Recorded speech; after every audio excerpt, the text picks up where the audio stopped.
Bismillahirrahmanirrahim. Assalamualaikum warahmatullahi wabarakatuh. Sahabat yang beriman dimanapun berada, semoga kita selalu dalam lindungan Allah Subhanahu wa ta'ala. Bismillahirrahmanirrahim. Allahumma salli ala Sayyidina Muhammad wa ala ali Sayyidina Muhammad. Segala puji bagi Allah Subhanahu wa ta'ala, Rabb semesta alam. Salawat dan salam kepada Nabi kita, Nabi Muhammad sallallahu alaihi wasallam, keluarganya, para sahabat-sahabatnya, dan orang-orang yang mengikuti mereka hingga akhir zaman. Kembali lagi di SHB Official atau Sahabat yang Beriman. Kali ini saya akan membahas tentang masih seputaran tentang Imam Mahdi. Ini merupakan referensi dari alislam.org. Baiklah sahabat yang beriman, pembahasan kali ini tentang bagaimana gambaran umum pemerintahan Imam Al-Mahdi. Ada beberapa gambaran umum tentang bagaimana pemerintahan Imam Mahdi nantinya ketika dia muncul. Untuk kesempatan kali ini saya akan membahas 3 poin utama. Yang pertama yaitu perang Imam Al-Mahdi. Kemudian yang kedua, pahala bagi orang yang berjuang atau mujahidin dan syuhada. Kemudian yang ketiga, persenjataan perang. Baiklah sahabat yang beriman, kita membahas dari awal tentang perang Imam Al-Mahdi. Karena tujuan dibalik pemberontakan hasrat Al-Mahdi adalah pembentukan pemerintahan ilahi di seluruh dunia dan penghapusan tirani dan tirani, maka wajar jika imam akan menghadapi banyak kesulitan dan hambatan dalam mewujudkan tujuan tersebut. Dalam hal ini sahabat yang beriman, tujuannya tentu memacu atau berpicu kepada hal-hal yang baik, dan itu otomatis petunjuk dari Allah Subhanahu wa ta'ala. Wallahu alam. Dengan melakukan operasi militer, dia harus menghilangkan rintangan-rintangan tersebut dan menguasai satu demi satu negara agar bisa menang di dunia timur dan barat dan mendirikan pemerintahan keadilan ilahi di bumi. Dalam bab ini kami akan menarik perhatian Anda pada hadis yang berkaitan dengan hal ini. Sahabat yang beriman dimanapun berada.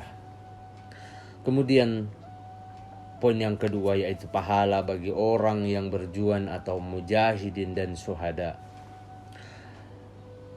Sahabat yang beriman, karena tujuan dibalik perang pada masa Hadrat Al-Mahdi adalah penghapusan korupsi dan tirani untuk pembentukan pemerintahan Islam di seluruh dunia.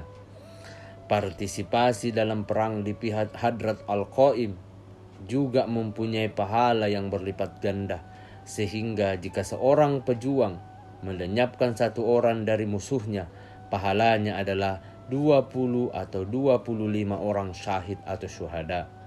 Jika dia syahid, dia mendapatkan pahala yang cacat, mendapatkan pahala 2 orang syahid. Demikian pula para veteran yang cacat dan terluka akan memiliki nilai khusus dalam pemerintahan imam waktu di samping kedudukan spiritual mereka. Sahabat yang beriman, keluarga para martir juga akan mempunyai nilai khusus. Ketika bersabda kepada kaum, Imam Al-Bakir berkata, "Seandainya kalian seperti yang kami perintahkan dan tidak melanggar perintah kami, jika dalam kondisi demikian salah satu dari kalian meninggal dunia sebelum datangnya zaman qaim kami, dia akan menjadi seorang syahid, dan jika dia melihat imam dan syahid di sisinya, dia akan mendapat pahala 2 orang syahid. Dan jika dia membunuh salah satu musuh kami, dia akan mendapat pahala 20 orang syahid." Sahabat yang beriman dimanapun berada, semoga kita selalu dalam lindungan Allah Subhanahu wa ta'ala. Dalam hadis ini, nilai melenyapkan musuh dianggap jauh lebih tinggi dibandingkan mati syahid. Karena membunuh musuh membawa keridhaan Allah Subhanahu wa ta'ala. kelegaan hamba Allah dan kehormatan bagi Islam, sedangkan dalam mendapatkan rahmat syahid yang syahid hanyalah mencapai kesempurnaan. Oleh karena itu, para pejuang di garis depan harus lebih memikirkan musuh daripada memikirkan kematian. Jadi sahabat yang beriman, kita bisa menyimpulkan bahwasanya ketika kita sudah berniat untuk memerangi musuh demi keadilan atau demi kesejahteraan umat, khususnya umat Islam, maka kita sudah siap untuk menghadapi apapun yang kita akan hadapi, baik dalam bentuk apakah kita nantinya pada saat kita perang mungkin mati ataupun apalah cacat segala macamnya, itu kita sudah harus ikhlas. Karena di dalam Imam Al-Baqir berkata, kesyahidan di pihak imam waktu pahalanya 2 orang syahid. Disebutkan dalam Al-Kahfi, jika seorang prajurit imam membunuh salah satu musuh kita, maka dia akan mendapat pahala 25 syuhada, dan siapapun yang mati syahid di sisi kaum kita, pahala 25 syuhada akan menjadi miliknya. Mengenai bagaimana imam waktu akan berperilaku terhadap para syuhada dan keluarga mereka, Amirul Mukminin berkata, setelah operasi Hadrat Al-Qaim akan berangkatlah ke Kufah dan tinggallah di sana, dan tidak akan ada syahid yang utangnya tidak dibayar oleh imam, dan dia akan memberikan nafkah dan pahala kepada keluarganya. Hadis ini menunjukkan perhatian imam yang harus diberikan kepada keluarga para syuhada. Sahabat yang beriman, ini cuma perumpamaan dan semua atas kehendak dari Allah Subhanahu wa taala. Pendapat sahabat-sahabatku yang kemungkinan bisa berbeda dengan apa yang saya bawa atau teori yang saya bawa pada pembahasan ini, mungkin bisa sahabat-sahabatku untuk berkomentar. Karena materi atau yang saya bawakan ini, saya mengambil referensi dari alislam.org. Semoga ini bisa bermanfaat dan bisa menambahkan ilmu kita semua. Sahabat-sahabat beriman, jangan pernah berpikir negatif, tetap berpikir positif dan lebih meyakinkan diri kepada Allah Subhanahu wa taala, karena kehendak dan takdir serta apapun yang terjadi itu sudah menjadi kodrat dari Allah Subhanahu wa taala. Baik, kemudian pembahasan mengenai persenjataan perang. Jenis senjata yang akan digunakan Hadrat Al-Qaim dalam konflik pada dasarnya berbeda dengan senjata lain pada saat itu. Kata yang disebutkan dalam hadis mungkin merujuk pada senjata tertentu dan tidak mengacu pada pedang tertentu. Sebab senjata imam adalah senjata yang bisa digunakan akan membuat tembok kota hancur berkeping-keping dan membuat kota yang hancur menjadi asap belaka. Hanya dengan satu pukulan musuh akan meleleh seperti garam atau timah panasnya. Berdasarkan sebuah hadis, senjata para prajurit iman terbuat dari besi, namun dibuat sedemikian rupa sehingga jika jatuh gunung maka akan terbelah 2. Wallahu alam. Sahabat yang beriman, mungkin musuh juga akan menggunakan senjata pembakar karena imam akan mengenakan pakaian anti panas. Ini adalah pakaian yang sama dari surga yang dibawakan Jibril atau malaikat Jibril kepada Nabi Ibrahim agar dia tidak mati dalam api Namrud. Dengan demikian diselamatkan. Pakaian itu akan berada di tangan Hasrat Baqiyatullah. Dan jika hal ini tidak terjadi, yakni jika senjata dan industri canggih tidak berada di tengah musuh, mungkin seperti itu. Tidak perlu memperlakukannya memakai pakaian seperti itu, mungkin juga mengisyaratkan bahwa ada aspek ajaib di dalamnya. Imam Ash-Shadiq berkata, ketika Qaim kami melancarkan pemberontakan, pedang-pedang perang akan turun yang pada masing-masing pedang akan tertulis nama dan nama ayah dari masing-masing pejuang.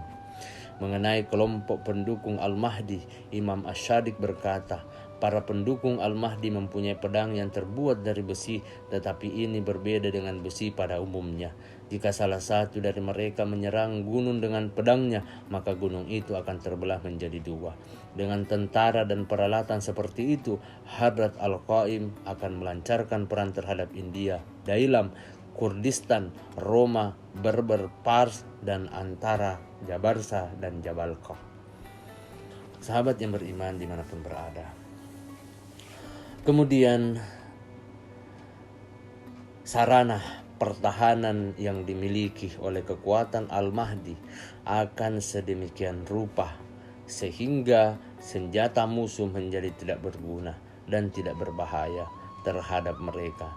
Dalam hal ini sahabat yang beriman, Imam Mahdi atau Imam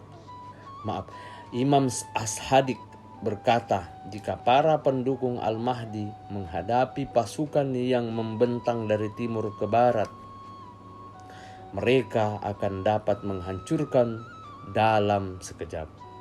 Dan senjata mereka, musuh tidak akan pernah memberikan pengaruh apapun terhadap mereka. Sahabat yang beriman dimanapun berada. Demikianlah pembahasan tentang gambaran umum pemerintahan Imam Al-Mahdi ketika muncul nantinya. Semoga apa yang saya sampaikan bisa bermanfaat untuk kita semua dan menjadikan sebuah ilmu ataupun tambahan sebagai bagaimana ketika atau gambaran umum ketika Imam Mahdi turun atau muncul nanti di bumi. Semua atas kehendak dari Allah Subhanahu wa taala. Ini hanya pendapat dan ini hanya gambaran umum. Belum tentu bisa terjadi dan bisa saja terjadi. Semua atas kehendak dari Allah Subhanahu wa taala.